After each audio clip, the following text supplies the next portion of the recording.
जय हिंद दोस्तों। मेरा नाम है अनुराग पांड्या और आप देख रहे हैं मेरा यूट्यूब चैनल चाणक्य बुकलेट। आज की इस वीडियो में हम बात करेंगे इंडिया के अपकमिंग टूर्स के हवाले से। जो हमारे प्रधानमंत्री हैं मोदी जी, उनके जो अपकमिंग जो टूर्स हैं, जो विदेशी दौरे जो कर रहे हैं डिफरेंट कंट्रीज़ में, उसके हवाले से। जैसा कि हम सब जानते हैं, प्रधानमंत्री मोदी जी ने हल्फ लेने के बाद सबसे पहले जो दौरा किया है वो रशिया का टूर किया है, और वो बहुत एक कामयाब और एक हिस्टोरिकल टूर समझा जा रहा है।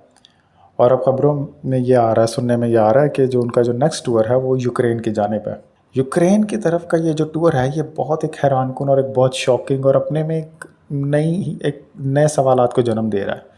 किस तरह के सवालात, उन पर कुछ रोशनी डालते हैं। सबसे पहला सवाल तो ये है कि जंग की हालत में जब रशिया से टूर किया है रिसेंटली, और रशिया जिससे जंग कर रहा है उसी कंट्री में टूर करना, यूक्रेन का नाम सुनने पर सबसे पहले यही माइंड में आता है कि वहाँ पर तो जंग के हालात चल रहे हैं। और माना कि कुछ लोग वहाँ पे अभी भी सपोर्टिव हैं, रह रहे हैं, आराम से पीसफुली रह रहे हैं, मगर वहाँ पे सिचुएशन बहुत ज़्यादा क्रिटिकल है। रशिया तो इसको इन्वेड कर रहा है, लेकिन जो लोग यूक्रेन में रह रहे हैं वो वहाँ पे बहुत सारी ऐसे कंडीशंस हैं, ऐसे टर्म्स हैं जहाँ पे सरवाइव करना या जहाँ पर जाना बहुत एक रिस्की हो सकता है। और अपने में सुनने में ये बहुत ज़्यादा एक डिफ़िकल्ट सी बात लग रही है, और किसी हद तक ये डेंजरस भी फील हो रहा है कि कंट्री जो कि वर्ल्ड की सबसे बड़ी डेमोक्रेसी का प्राइम मिनिस्टर है वो वहाँ का टूर क्यों करना चाह रहा है। दोस्तों, इस सब बातों की एक ही वजह है, और वजह है कामयाब foreign policy, most successful foreign policy. हमने इस वॉर में, रशिया और यूक्रेन की वॉर में, पूरे वर्ल्ड को दो हिस्सों में तकसीम होते हुए देखा है, दो हिस्सों में डिवाइड होते हुए देखा है।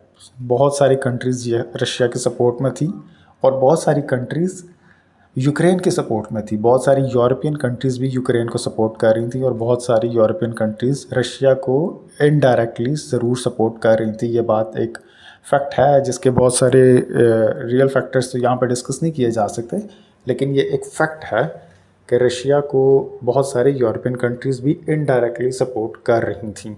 किस तरह कर रही थी, इसमें तकरीबन बात पहले भी कर चुके हैं, और इसमें एक नई वीडियो एक सेपरेट बन सकती है। इवन कि बहुत सारी कंट्रीज़ ऐसी थी जिसमें कुछ पॉलिटिकल पार्टीज़, अगर हम देखें तो वो रशिया को सपोर्ट कर रही थी, और कुछ पॉलिटिकल पार्टीज़ यूक्रेन को ऑब्वियसली सपोर्ट कर रही थी। जो पाकिस्तान की अगर बात की जाए तो पाकिस्तान के भी former prime minister Imran Khan Russia के काफ़ी सपोर्टिव थे, और उनका जो टूर है रशिया का बेसिकली वही एक बेस था उनकी गवर्नमेंट चेंज करने का।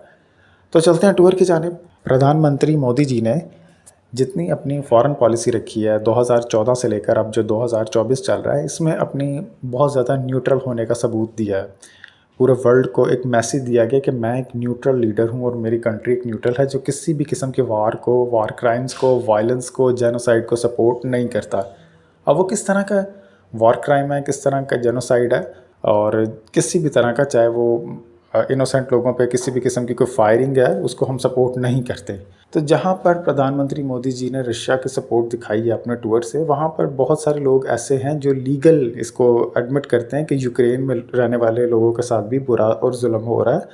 तो ऑब्वियसली उसकी भी रिप्रेजेंटेशन के लिए मोदी जी वहाँ पर जाएंगे, और यह मैसेज दिया जाएगा कि जो रशिया का उनका टूर था वो किसी किस्म की वायलेंस और वार क्राइम के सपोर्ट के लिए नहीं था, बल्कि मोदी जी दोनों के साथ स्टैंड करते थे। जवाहरलाल नेहरू की भी बहुत सारी ऐसे फैक्टर्स थे जो कि हम देखते थे कि किसी भी किस्म की जो दो कॉन्फ्लिक्ट कंट्रीज़ के दरमियान कॉन्फ्लिक्ट होते थे, वहाँ पर उन्होंने कभी किसी को एक इंडिपेंडेंटली किसी को, एक कंट्री को एक साइड पर सपोर्ट नहीं किया। तो यही पॉलिसी इंडिया की हमेशा शुरू से रही है, स्टार्टिंग से रही है, और यही पॉलिसी को लेकर हमने आगे चलना है कि हम किसी भी किस्म के वॉर को सपोर्ट नहीं करते। माना कि कुछ ऐसे एक्सट्रीमिस्ट ग्रुप्स हैं तो जो कि इंडिया को टैग करते हैं, एलिमिनेट करने की कोशिश करते हैं, किसी साइड पर जोड़ने की कोशिश करते हैं कि यहाँ पे इसका इससे लिंक है, लेकिन ऐसा कुछ भी नहीं है, ना कभी ऐसा हुआ और ना कभी हो सकेगा। तो अगर हम नज़र दौड़ाएँ बाकी टूर्स की, तो सबसे पहले कंट्रीज़ जो में नाम आता है प्रधानमंत्री मोदी जी की जो कंट्री है उनमें सबसे पहले जो नाम आता है वो नाम है USA, United States of America. जी हाँ, बिल्कुल। अभी तो कुछ इतने हालात अच्छे नहीं चल रहे अमेरिका के साथ, कुछ कोल्ड वार की सिचुएशन बिल्कुल लाइटर मोड पे भी है, चूँकि कुछ खालिस्तानी आतंकवादी वहाँ पर कुछ एक्टिविटीज़ ऐसी परफॉर्म कर रहे हैं जिसकी बिना पर हम लोग मतलब उनको ये शो करने की कोशिश कर रहे हैं कि हम इससे हैप्पी नहीं हैं कुछ इन एक्टिविटी से। ज़ाहिर है कौन चाहेगा ये कि उसकी कंट्री के अगेंस्ट कोई नेगेटिव बात वहाँ पर हो किसी भी और कंट्री में। तो लेकिन उसके बावजूद हमने देखा कि प्रधानमंत्री मोदी जी ने सबसे ज़्यादा जो टूर किए हैं वो USA, United States of America के किए हैं। काफ़ी टूर्स किए हैं अपनी सारी टेन्योर में, और इसके बहुत सारे पॉजिटिव रिजल्ट्स हमने देखने को मिले हैं। अगर हम देखें, एक वर्ल्ड को एक मैसेज जाता है कि जो सुपर पावर कंट्री है यूएसए, उसके साथ इंडिया के बहुत अच्छे रिलेशनशिप्स हैं, और बहुत सारी ऐसी चीज़ें हैं जो इंडिया वर्ल्ड को अच्छे से एग्जिबिट कर सकता है वहाँ पे टूर करने। अगर प्राइम मिनिस्टर विज़िट करेगा तो दैट मीन्स एक वर्ल्ड को एक पॉजिटिव मैसेज जाएगा, और वर्ल्ड को जो मैसेज जाता है उससे बहुत सारे कॉमन मैन का फ़ायदा होता है।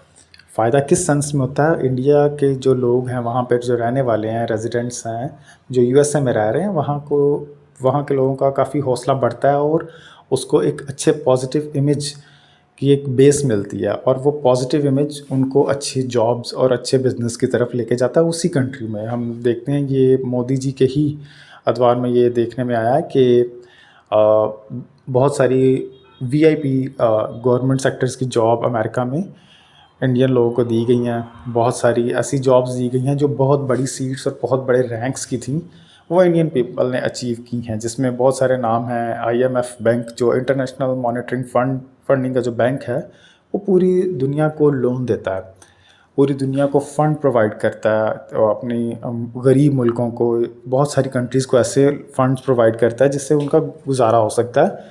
तो उसके बहुत सारे स्टेक होल्डर्स और उसके बहुत सीनियर रैंक पर्सन्स वो इंडिया से हैं, और उसके अलावा फेसबुक के काफ़ी ऑफिस होल्डर्स काफ़ी ज़्यादा इंडिया से हैं।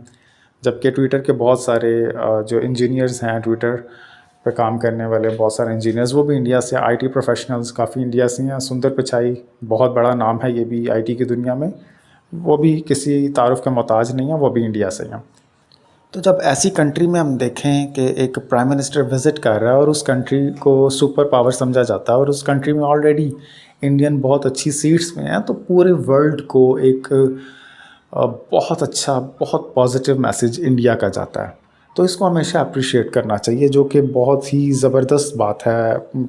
जो कि टूरिज़्म से कुछ लोग इसको नेगेटिव भी लेते हैं कि बार बार टूर करना, कि जनता का आम पैसा भी खर्च किया जाता है, लेकिन बहुत हद तक ये पॉजिटिव भी कंसीडर होता है, क्योंकि बहुत सारी कंट्रीज़ ऐसी हैं जो विज़िट ही नहीं कर सकती, इवन उनके प्राइम मिनिस्टर्स भी विज़िट नहीं कर सकते बार बार। अब यूक्रेन अगर मोदी जी जाएंगे, हम जैसा कि जानते हैं यूक्रेन की कोई ख़ास हिस्ट्री नहीं है एज अ कंट्री, कोई ख़ास ज़्यादा पुरानी हिस्ट्री नहीं है। कुछ रशिया का ये मानना है कि वो पहले रशिया का ही हिस्सा था जिसको साइड पे किया गया, तो ये एक टूर हिस्टोरिकल ही होगा यूक्रेन का। उसके अलावा फ़र्स्ट टाइम ये अगर हम देखें, फ़र्स्ट टाइम इंडियन हिस्ट्री में सबसे पहली दफ़ा किसी प्राइम मिनिस्टर ने अगर टूर किया है इसराइल का, तो वो प्राइम मिनिस्टर नरेंद्र मोदी जी ने किया है। ये एक वर्ल्ड को बहुत ज़्यादा एक पॉजिटिव इमेज दिया गया था। अब इससे तो कोई झुटलाया नहीं जा सकता कि इसकी काफ़ी वर्थ थी, और ये एक अपनी सेंस का एक बहुत हिस्टोरिकल टूर था। आप इसकी वीडियोस इस वक्त स्क्रीन पर देख सकते हैं। ये पहले फर्स्ट जो टूर था इंडिया के किसी प्राइम मिनिस्टर का, वो इसराइल का था, वो मोदी जी ने किया था, और ये बहुत हिस्टोरिकल टूर था, बहुत ही ज़्यादा। इसमें बहुत ज़्यादा प्रोटोकॉल दिया गया था, काफ़ी ज़्यादा इंडियंस को जॉब्स दी गई थी। ये बहुत एक बड़ी चीज़ है। अगर आपकी जॉब्स कंट्री में जनरेट की जा रही हैं तो वो एक बहुत पॉजिटिव सिंबल होता है। बहुत ज़्यादा इंडियंस को जॉब प्रोवाइड की गई थी इसराइल की जानिब से।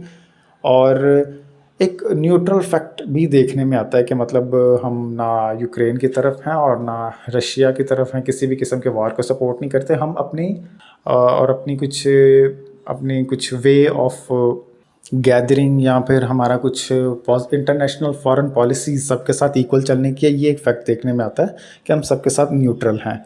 और बहुत सारी कंट्रीज़ पे इनका जो सबसे बड़ा फैक्ट जाता है, मैं पहले भी ये बात रिपीट कर चुका हूँ, अब भी मैं इसको रिपीट करूँगा तीसरी चौथी दफ़ा, कि आपका फैक्ट बहुत ज़्यादा पॉजिटिव जाता है। पूरी जो वर्ल्ड पे इम्पैक्ट बहुत पॉजिटिव जाता है, और इंडिया की तमाम विदेशियों को बहुत एक अच्छा पॉजिटिव इमेज जाता है कि हमारे प्राइम मिनिस्टर या हमारी कंट्री की जो बिगेस्ट सीट है वो डिफरेंट कंट्रीज़ के सपोर्ट में as a neutral person visit कर रहे हैं। और इतनी ज़्यादा जब सपोर्ट मिलती है, वीआईपी प्रोटोकॉल मिलता है, तो उससे और भी कद ऊंचा हो जाता है इंडियंस का।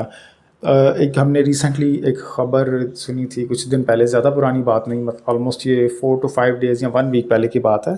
सबसे पहली रामलीला की जो स्टैम्प वो इशू की गई थी, इससे आप इस चीज़ का आइडिया ले सकते हैं कि कितना स्ट्रॉन्ग इंडिया की इस वक्त डिप्लोमेसी, एक डिप्लोमेट पावर है, एक बहुत ज़्यादा स्ट्रॉन्ग होल्ड है इस वक्त इंडिया का, पूरी दुनिया पे एक बहुत अच्छा इंप्रेशन है। सबसे पहली राम लीला की स्टैम्प, यानी इंडियन कल्चर का मैसेज देना पूरे वर्ल्ड को। अब जहाँ जहाँ ये स्टैम्प देखी जाएगी, एक जहाँ जहाँ म्यूज़ियम में रखी जाएगी, वहाँ पे एक इंडिया के कल्चर का एक स्ट्रॉन्ग रिप्रेजेंटेटिव पूरे वर्ल्ड के सामने जाएगा, और ये बहुत एक अच्छी चीज़ कंसीडर की जाएगी। इसको बहुत ज़्यादा अप्रिशिएट करने की ज़रूरत है।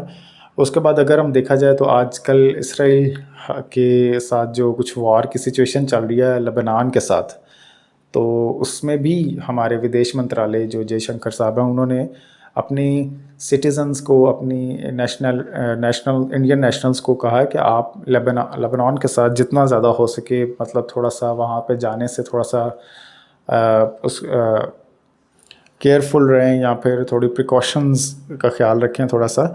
लेबनान के साथ भी इसराइल का कॉन्फ्लिक्ट स्टार्ट होने को है, क्योंकि एक जगह है गोलान हाइट्स, जिसको वो आजकल कॉन्फ्लिक्ट का ज़रिया समझ रहे हैं। वो बेसिक कुछ लोगों का मानना है कि वो सीरिया की जगह है, कुछ लोगों का मानना है वो लेबनान की जगह है, इसराइल का मानना है कि वो उसकी जगह।